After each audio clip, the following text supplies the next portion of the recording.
It's time to look at non-spontaneous redox reactions. These are known as electrolytic cells. So unlike a voltaic cell, which produces energy in the form of electricity, an electrolytic cell requires electricity. You can see a sample schematic drawn here. You'll notice that they all occur in a single chamber or a single container. This is will be explained in a second here. So let's have a look at the reaction here of where we would see molten sodium chloride, so that's liquid sodium chloride, converted into sodium and chlorine. So is it spontaneous? We know from experience already that this reaction would not occur. I mean, all table salt in the world would decompose if it was spontaneous, but we'll just prove it using the reduction tables. So the oxidation reaction listed here would see chloride being converted to chlorine, and the reduction would see the sodium ion converted back to elemental sodium. All right, we can compute the E0 value for the cell, so we'll look at the oxidation plus the reduction. All right, don't forget that you'll have to switch the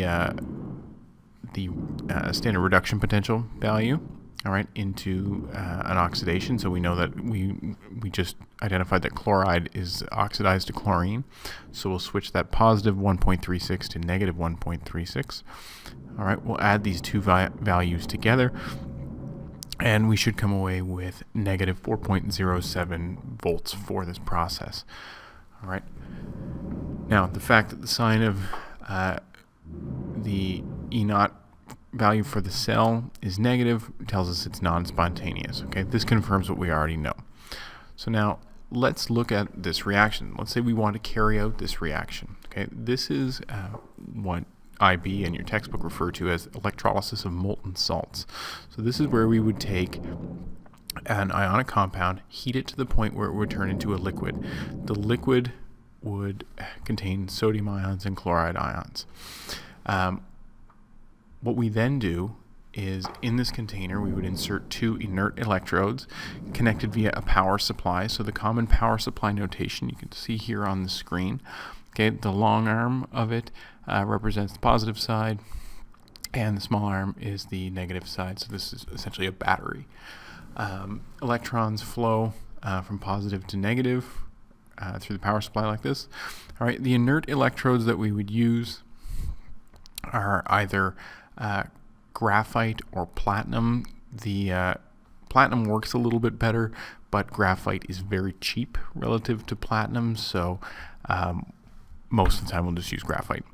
All right, we want inert electrodes because we don't, for the most part, we don't want a reaction occurring at the electrodes. Okay, we only want the reaction, let's say the oxidation or the reduction, to occur there. We don't want the electrode itself to react in any way. All right, so because sodium chloride won't spontaneously turn into sodium and chlorine, all right, as is the case for all of these electrolysis reactions, they all occur in a single container. All right, we don't need the physical separation that we do in a voltaic cell. So once the power is turned on, the electrons flow to the negative electrode. All right, so we see there's a buildup of electrons here. Okay, the sodium ion will be attracted to that excess of electrons. Okay, the sodium ends up being reduced at this electrode. Okay, and because this is where the reduction occurs, this is the cathode. Notice here, though, that the polarity of the cathode is different than that in a voltaic cell. Okay, in an electrolytic cell, the polarity of the cathode is negative. All right, at the opposite electrode, so this would be the anode.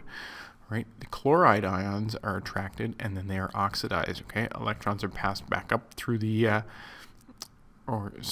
into the electrode. Okay, and then if you had to state an observation for this, you would actually be able to see small bubbles of chlorine forming at this electrode. Chlorine is a yellowy green type gas. All right, and can be identified in this type of situation. All right, note the polarity of the anode is positive. And this is where the oxidation occurs. All right, you are responsible for being able to draw and label an electrolytic cell for electrolysis. All right, we'll look at other examples, but this is specific to molten salt. All right, molten means liquid. This means that this occurs typically at very high temperatures because you need to melt the ionic compound.